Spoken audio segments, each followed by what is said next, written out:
မျက်နှာမငယ်ရအောင်ကျွန်တော်ဟာ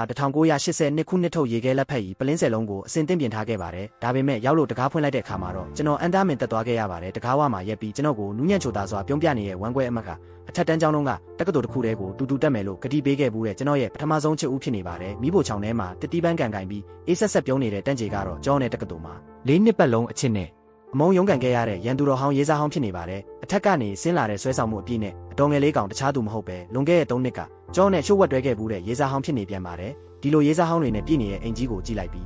းကျွန်တော်ချွေးအေးတွေစီးကြလာပါတယ်ဒါကမိဘတွေနဲ့တွေ့တာမဟုတ်ဘူးရေးစားဟောင်းတွေရဲ့အရေးကြုံသေးဆုံးပွဲကြီးလိုပါပဲချစ်လေးမစိုးရိမ်နဲ့နော်ကိုမိသားစုတွေကသဘောကောင်းကြပါတယ်ရောက်လာပြီလားချူရင်ရှမ်းကျိုးခမားကဘာလို့ဒီမှာရောက်နေတာလဲဝမ်းကွဲအမခင်များတို့သိကြတာလားဒါကကိုယ့်ရဲ့ရေးစားလေးရှမ်းကျိုးတဲ့ဝမ်းကွဲအမပထမဆုံးချစ်ဦးကလက်ရှိရေးစားရဲ့ဝမ်းကွဲအမဖြစ်နေပြီးအထက်တန်းကျောင်းသူငယ်ချင်းလည်းဖြစ်နေပါတယ်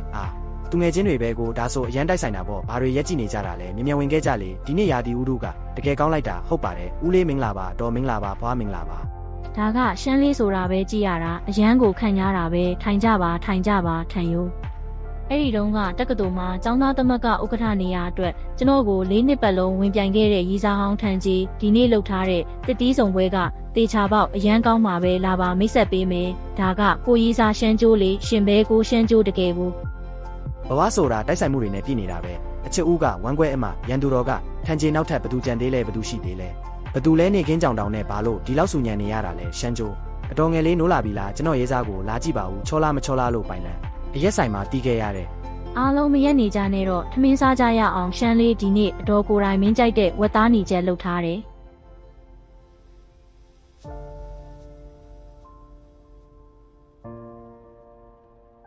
ကျေးဇူးတင်ပါတယ်ဦးလေးချင်းပြောတာတော့ရှမ်းကျိုးကရင်းနှီးမြှုပ်နှံမှုလုပ်နေတယ်ဆိုလူငယ်လေးတွေအလားလာရှိပါတယ်ဦးလေးကလည်းချီးကျူးလွန်းပါတယ်တေးသေးဖွဲဖွဲလေးနဲ့ရက်တီနေုံပါပဲမောင်လေးမင်းပြောတာမမှန်ဘူးလေငါတို့ရှမ်းကျိုးကတေးသေးဖွဲဖွဲလုပ်နေတာမဟုတ်ဘူးသူကတိတ်တော်တာမဟုတ်ဘူးလားရှမ်းလေးအတော်ငယ်လေးခမားမှားနေပြီထင်တယ်ကျွန်တော်မှတ်မိတာကရှမ်းကျိုးတက္ကသိုလ်လုံးကအ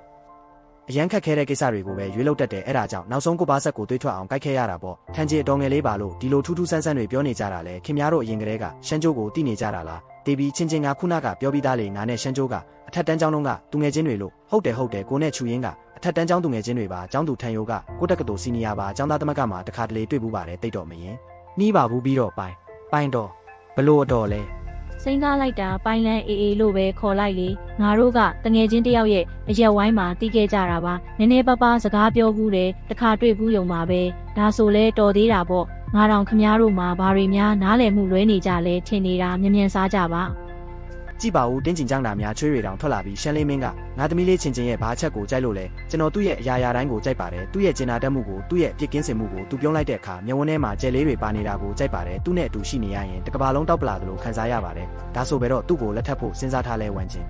ဒီနေ့ဒီလိုလောက်တာတမျိုးဖြစ်သွားမှန်းကိုသိပါတယ်ဒါပေမဲ့ကိုဆက်ဆောက်မနေနိုင်တော့ဘူးကိုခမားကိုချစ်တယ်ခမားနဲ့အတူမိသားစုလေးတစ်ခုတိဆောက်ခြင်းနဲ့မနက်တိုင်းအိယာထလာရင်ခမားကိုအမြဲမြင်ခြင်းနဲ့ကိုနဲ့လက်ထပ်ပေးပါနော်လက်မခံဘူးရှန်ကျိုးခမားကလိန်ညာတဲ့သူဘာလို့များငါတို့အိမ်ကိုတောင်ရဲရင်လာရဲသေးတာလဲအမေဘာတွေပြောနေတာလဲ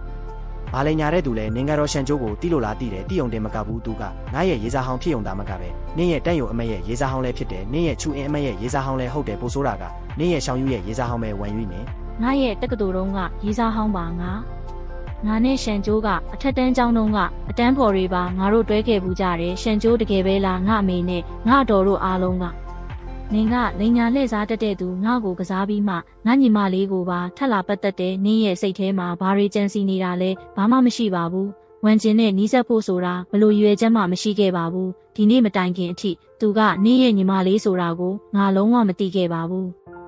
အားလုံးပဲတိတ်နေကြစမ်းပါရှန်ကျိုးအားလုံးကဘလို့ဖြစ်ခဲ့တာလဲဆိုတာငါ့ကိုရှင်းပြပါငါနဲ့ချူရင်တို့ကအထက်တန်းနောက်ဆုံးနှစ်မှာတွဲခဲ့ကြတာပါအဲ့ဒီတုန်းကငါတို့နှစ်ယောက်လုံးအရန်ရိုးသားကြတယ်အရင်ဆုံးတာမညကျောင်းသားဘဝချစ်သူတွေပါပဲအဲ့ဒီနောက်တက္ကသိုလ်ဝင်တန်းစာမေးပွဲပြီးတော့အေးအေးဆေးဆေးပဲလမ်းခွဲခဲ့ကြတယ်ငါနဲ့တန့်ယူကြတော့တက္ကသိုလ်ကျောင်းသားသမဂ္ဂမှာတည်ကျွမ်းခဲ့ကြတာပါငါတို့နှစ်ယောက်လုံးရဲ့ဇယိုက်ကမာကြောကြတယ်ပြိုင်ဘက်လည်းဖြစ်ချစ်သူလည်းဖြစ်ကြရင်နောက်ဆုံးမှာနှစ်ဖက်စလုံးပင်ပန်းလာကြလို့ လမ်းခွဲခဲ့ကြတဲ့ဘိုင်လန်အမနဲ့ကြတော့လွန်ခဲ့တဲ့3နှစ်ကအရက်ဝိုင်းတစ်ခုမှာစတိခဲ့တာပါအဲ့ဒီတုန်းကကိုယ့်ရဲ့စီးပွားရေးလုပ်ငန်းကျရှုံးသွားပြီးစိတ်သက်တွေအလွန်ကျနေချိန်အရက်တွေအများကြီးတောက်ခဲ့မိတယ်ငါတို့ကြားကဆက်ဆံရေးကအသက်အရွယ်ရောက်ပြီးသားလူတွေလိုပဲလိုအပ်ချက်ကိုအပြန်အလှန်ဖြည့်ဆည်းကြတာပါအချစ်ရေးနဲ့ပတ်သက်ပြီးမပြောခဲ့ကြပါဘူး6လအကြာမှာတော့အတိအမှတ်ပြသူချက်နဲ့အတူအဆက်အသွယ်မလုပ်တော့ပါဘူးဝန်ယူကြတော့သူကဒီဘဝမှာဝန်ကျင်ပြီးရင်ကိုလက်ထက်ချင်ခဲ့တဲ့တူလေးတော်မိမပဲဖြစ်ပါတယ်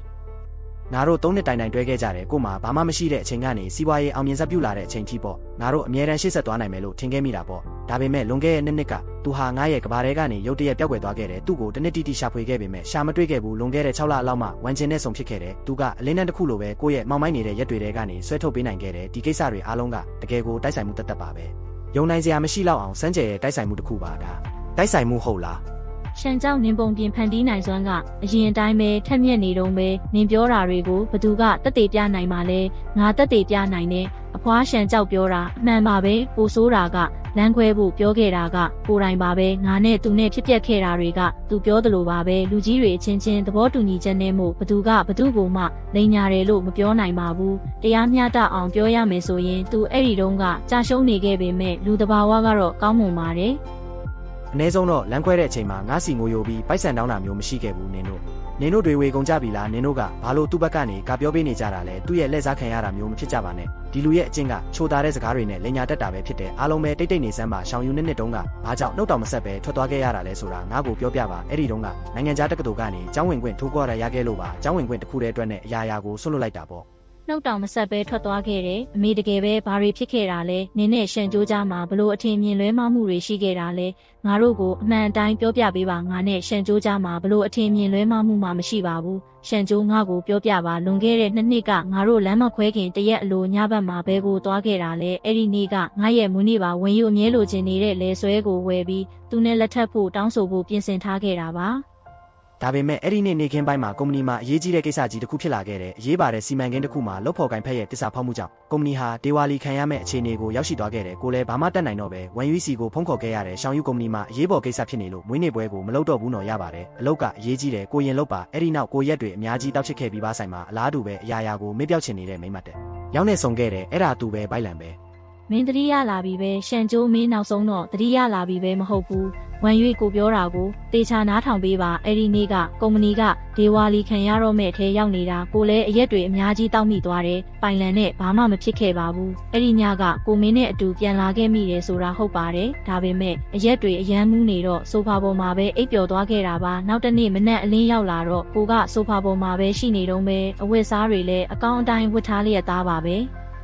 ဒါကြောင့်ကိုတို့နှစ်ယောက်ကြားမှာဘာမှမဖြစ်ခဲ့ဘူးပေါ့လားဟုတ်တယ်မလားဘာမှမဖြစ်ခဲ့ဘူးကြားလာဝန်ကြီးကိုကအပြစ်ကင်းစင်ပါတယ်ဒါတကယ်ကိုနားလည်မှုလွဲတာပါပဲရှန်ကျိုးအခုမှဒီစကားတွေလာပြောနေတာတွေကဘာအတိတ်ပဲရှိသေးလို့လဲဒါကြောင့်မို့လို့မင်းကဒါနဲ့ပဲကိုကိုတေတံပေးလိုက်တာပေါ့ကိုတို့နှစ်ယောက်ရဲ့3နှစ်တာအချို့ရေးကအဲ့ဒီလောက်တောင်ပျက်စီးလွယ်တာပေါ့ကိုကိုဘယ်လိုလုပ်ပြီးယုံကြည်ရမလဲကိုဖုန်းတွေအများကြီးခေါ်ခဲ့တယ် message တွေအများကြီးပို့ခဲ့တယ်ဒါပေမဲ့မင်းကမမြင်ချင်းရောင်ဆောင်နေခဲ့တာပဲဖုန်းအဲ့ဒီညကကုမ္ပဏီကိစ္စနဲ့ပတ်သက်ပြီးစိတ်ရှုပ်ထွေးနေတာနဲ့ဖုန်းကိုပိတ်ထားလိုက်မိတယ်နောက်တနေ့နိုးလာတော့ဖုန်းကိုခိုးပြီးစစ်ဆေးကြည့်လိုက်တယ်ပြီးတော့တန်ပြီးကုမ္ပဏီကိုသွားခဲ့တာအလုပ်တွေပြီးသွားတဲ့အချိန်မှာ3ရက်တောင်ကုန်သွားပြီးဖုန်းကိုဖွင့်လိုက်တဲ့အခါဝန်ရွေးစီကလွဲမားနေတဲ့ဖုန်းခေါ်ဆိုမှုတွေနဲ့ message တွေအများကြီးပေါ်လာတယ်ဒါပေမဲ့ကိုပြန်ခေါ်တဲ့အခါဝန်ရွေးရဲ့ဖုန်းကပိတ်ထားခဲ့ပြီးအဲ့ဒီနောက်ဝန်ရွေးပျောက်ကွယ်သွားခဲ့တာပဲအဲ့ဒီလိုဖြစ်ခဲ့တာကိုတေးသေးလေးဒီကိစ္စမှာရှန်ကြကိုတယောက်တည်းကိုလည်းအပြစ်တင်လို့မရပါဘူးဘာလို့လဲဆိုတော့အဆက်ကမင်းနဲ့ရှန်ကျိုးကိုလမ်းခွဲခိုင်းခဲ့တာကိုကြံကြံကြောင့်မို့လို့ပါဝန်ယူထွက်သွားရတာကသူမရဲ့ဖခင်ဖြစ်သူရဲ့အကြံအစီချစ်နေပါတယ်တေးသေးလေးရဲ့အခုချိန်ထိတော့ဖေဖေမဖုံးကွယ်တော့ပါဘူးလွန်ခဲ့တဲ့နှစ်ကဖေဖေရှန်ကျိုးကိုစုံစမ်းခဲ့တာအမှန်ပါပဲအဲ့ဒီတုန်းကမင်းတို့နှစ်ယောက်ရဲ့အချို့ရေးကအရန်ကောင်းနေပြီးလက်ထပ်ဖို့အထိပါရောက်နေပြီးဖခင်တယောက်အနေနဲ့တမီးရဲ့အနာဂတ်အတွက်တာဝန်ယူရမှာပေါ့ဒါကြောင့်တိတ်တဆိတ်လူလွတ်ပြီးသူ့ရဲ့မိသားစုနောက်ခံကိုစုံစမ်းခိုင်းခဲ့တာပါအဲ့ဒီတုန်းကကုမ္ပဏီရဲ့အခြေအနေကိုပါစုံစမ်းခဲ့တာပေါ့ဒါပေမဲ့အဲ့ဒီတုန်းကရလာတဲ့ရလဒ်ကအရန်ကိုစိတ်ပြက်စရာကောင်းနေတယ်။သမီးရဲ့ကုမ္ပဏီကအဲ့ဒီတုန်းကကြီးမားတဲ့အကျက်တဲတစ်ခုနဲ့ရင်ဆိုင်နေရပြီးသမီးရဲ့မိသားစုကလည်းတာမန်လုပ်သားမိသားစုလေးတစ်ခုပါပဲဘလို့အကူအညီမှပေးနိုင်စွမ်းမရှိဘူး။ဒါကြောင့်ဖေဖေကကိုယ့်သဘောနဲ့ကိုယ်ဆုံးဖြတ်ပြီးတေးသေးလေးကိုနိုင်ငံခြားတန်းထွက်ခိုင်းဖို့လုပ်ခဲ့တာပါ။ပြည်တွင်းကဘသူနဲ့မှအဆက်အသွယ်မလုပ်ဖို့ပါတားမြစ်ခဲ့ပါတယ်။အဲ့ဒီညကဖေဖေငိုပြီးသမီးနဲ့မေမေတို့ကိုပြဟောခဲ့တာကြောင့်သမီးကချက်ချင်းနိုင်ငံခြားထွက်ဖို့အဲ့ဒီလောက်အထိပြက်ပြက်သားသားဆုံးဖြတ်ခဲ့တာပေါ့ဟုတ်တယ်သမီးဖေဖေပြောတာမှန်တယ် နာကျင်နာကြတာထက်ဖြတ်ချလိုက်တာကပိုကောင်းပါတယ်ပြင်မာလဲသမီးအတွက်စဉ်းစားပေးလို့လောက်တာပါသမီးလေးကိုအတွက်ဆိုပြီးမင်းတို့ကကိုနှစ်တာဆင်းရဲဒုက္ခရောက်နေတာကိုမျက်စိမိတ်ကြည့်နေခဲ့ကြတာပေါ့သူ့ကိုနှစ်တာလွဲမားစွာနားလည်နေခဲ့တာကိုကြည့်နေခဲ့ကြတာပေါ့မင်းတို့ငါဘဝကိုဖျက်ဆီးပစ်လိုက်ပြီးငါရဲ့ဘဝတစ်ခုလုံးကိုဖျက်ဆီးပစ်လိုက်ကြပြီးအမေမငိုပါနဲ့တော့မငိုနဲ့တော့ဦးလေးကျွန်တော်မေးချင်တာတခုပဲရှိပါတယ်အဲ့ဒီတုန်းကကျွန်တော်ကုမ္ပဏီသားအခက်ခဲမရှိခဲ့ဘူးဆိုရင်အဲ့ဒီတုန်းကသာကျွန်တော်ဘီလီယံနာတယောက်ဖြစ်နေခဲ့မယ်ဆိုရင်ဦးလေးဒီလိုမျိုးလုပ်ဦးမှာလားမလုပ်ဘူးပေါ့ဟန်တကယ်ပါပဲရှန်ကျိုးမင်းပဲသွားမလို့လေကျွန်တော်နောက်ကိုမလှည့်ကြည့်ခဲ့ပါဘူးနောက်တစ်ချက်လှည့်ကြည့်မိရင်ထပ်ပြီးထွက်သွားနိုင်တော့မှာမဟုတ်ဘူးလို့ကြောက်လို့ပါဟဲလို့ကိုပဲပိုင်လန်အမဘာကိစ္စရှိလို့လဲဘာမှမရှိမှပဲကိုကိုဖုန်းခေါ်လို့မရတော့ဘူးလားခုနကမင်းရဲ့စိတ်ဝိညာဉ်လွင့်ပြန်နေတဲ့ပုံစံလေးကိုမြင်လို့အမကဖုန်းဆက်ပြီးစိတ်ပူပေးတာပေါ့စိတ်ပူပေးတာကျေးဇူးတင်ပါတယ်ကျွန်တော်အဆင်ပြေပါတယ်အရင်တိုင်းပဲချစ်စရာမကောင်းသေးဘူးပေါ့ရှန်ကျိုးကိုမင်းကိုပြောစရာရှိတယ်ဘာကိစ္စလဲဝင်ယူအကြောင်းပေါ့သူဘာဖြစ်လို့လဲသူခုနကအိမ်မှာသူ့ဖေနဲ့ရန်ဖြစ်မတက်ဖြစ်သွားတယ်အခုသူ့ခက်တဲ့ခါတဲမှာသူကိုသူတော့ခတ်ထားပြီးအသက်ရှူချက်တဲ့အထိငိုနေရဲ့မင်းတကယ်ဘာပြောချင်တာလဲရှန်ကျိုးမင်းသာဝင်ယူကိုတကယ်ချစ်တယ်ဆိုရင်တတိမရှိတဲ့လူကဆင်ရဲ့လိုမျိုးပုံမနေနဲ့မင်းဒီနေ့ထမင်းစားဝိုင်းမှာပြောခဲ့တဲ့စကားတွေကအရန်လှပပါတယ်ဒါပေမဲ့ပါဇက်နယ်ပဲပြောနေပြီးလက်တွေ့မလို့ရင်ဘာအသုံးကြမှာလဲသူကအခုတယောက်တည်းစိတ်ဆွဲလန်းလွန်နေတဲ့ဖေတယောက်ပြိုလဲနေတဲ့အမတယောက်ပြီးတော့တကယ်ကိုဝလင်းစားသုံးတော့မဲ့မင်းတို့ရဲ့ရေးစားအောင်တွေနဲ့ရင်ဆိုင်နေရတာမင်းထင်တယ်ပေါ့မင်းကလေးငယ်လေးတယောက်အနေနဲ့ဒါတွေကိုခံနိုင်ရရှိမယ်လို့ထင်နေတာလားမင်းပြောတာမှန်တယ်ကိုအခုလာခဲ့မယ်ဟေးအခုချက်ချင်းမလာနဲ့ဦးလာရင်စီပေါ်ရေလောင်းတယ်လို့ဖြစ်သွားလိမ့်မယ်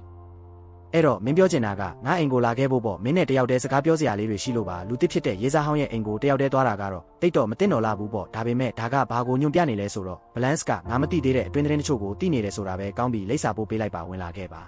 မင်းမပြောစရာရှိသေးလားရှန်ကျိုးဝန်ယူမင်းကိုဒီလောက်အထိမုန်းတီးနေတာကဟိုတုန်းကအထင်မြင်လွဲမှားမှုတစ်ခုတည်းကြောင့်ပဲလို့မင်းထင်နေတာလားဟုတ်တယ်လေမဟုတ်ဘူးလားလုံးဝမဟုတ်ဘူးအထင်မြင်လွဲမှားမှုဆိုတာကမီးစတဆပဲရှိသေးတာသူ့ကိုတကယ်ပြိုလဲသွားစေတာကတခြားအရာတွေပါဘလို့အရာလဲမင်းနဲ့သူလမ်းခွဲပြီးနောက်မှာလေ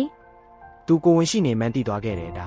မဖြစ်နိုင်ဘူးငါတို့အမြဲတမ်းတတိထားခဲ့ကြတာပဲလောကမှာယာနှုံးပြည့်လုံးကျုံတဲ့နေလန်းဆိုတာမရှိဘူးလေသူနိုင်ငံရဲ့ချားကိုရောက်ပြီးဒုတိယမြောက်လာမှာကိုဝင်ရှိမှန်းသိခဲ့ရတာတိုင်းတစ်ပါးမှာအားကိုးရမယ်မိသားစုနဲ့ချစ်သူရဲ့နှစ်ဖက်စလုံးကကြောကိုင်းပေးဆက်ခဲ့လောက်တာကိုခံလိုက်ရတော့သူတယောက်တည်းတိုင်းတစ်ပါးမှာဘလောက်တောင်ရင်နာစရာကောင်းလိုက်မလဲဒါဆိုကလေးကောအဲ့ဒီတုန်းကသူ့ရဲ့စိတ်ပိုင်းဆိုင်ရာအခြေအနေကအရန်ဆိုးနေပြီးကိုဝင်ဆောင်ချိန်မူးဝေအော်အန်နာတွေကလည်းအရန်ဆိုးရွားနေတယ်မမျော်လင့်ပဲဖြစ်ပျက်ခဲ့တဲ့မတော်တဆမှုတစ်ခုကြောင့်ကလေးကိုမထိန်သိမ်းနိုင်ခဲ့ဘူးငါမှကလေးတယောက်ဆုံးရှုံးသွားခဲ့ရတာကိုဘာတစ်ခုမှမသိခဲ့ရဘူးပေါ့ဒါကြောင့်သူကမင်းကိုအတိမပေးပဲထွက်သွားတာကိုမုန်းတယ်သူ့ကိုအဲ့ဒီကလေးဆုံးရှုံးရအောင်လုပ်ခဲ့တာကိုမုန်းတယ်သူပညာတွေအလုပ်တွေကိုစ조사ပြီးလုပ်ခဲ့တာကမင်းရှိမှရက်တီပြီးမိကွန်းထုတ်ဖို့လက်စားချေဖို့အတွက်ပဲဒါပေမဲ့ तू မထင်ထားမိတာကသူပြန်လာတဲ့အချိန်မှာမင်းကသူ့ရဲ့အရင်းနှီးဆုံးညီမလေးရဲ့ရေးစားဖြစ်နေနေပြီပေါ့ငါတကယ်ပဲဘာတွေလုပ်မိခဲ့တာလဲရှန်ကျိုးမင်းကိုအပြစ်တင်ဖို့အတွက်ဒါတွေကိုပြောပြနေတာမဟုတ်လို့ဝန်ယူနဲ့ပြန်ပြီးအဆင်ပြေသွားစေချင်လို့လည်းမဟုတ်ဘူးမင်းနဲ့ဝန်ယူကြားမှာဘလို့မှမဖြစ်နိုင်တော့ဘူးဆိုတာကိုမင်းနားလည်းသဘောပေါက်စေချင်ုံပါပဲ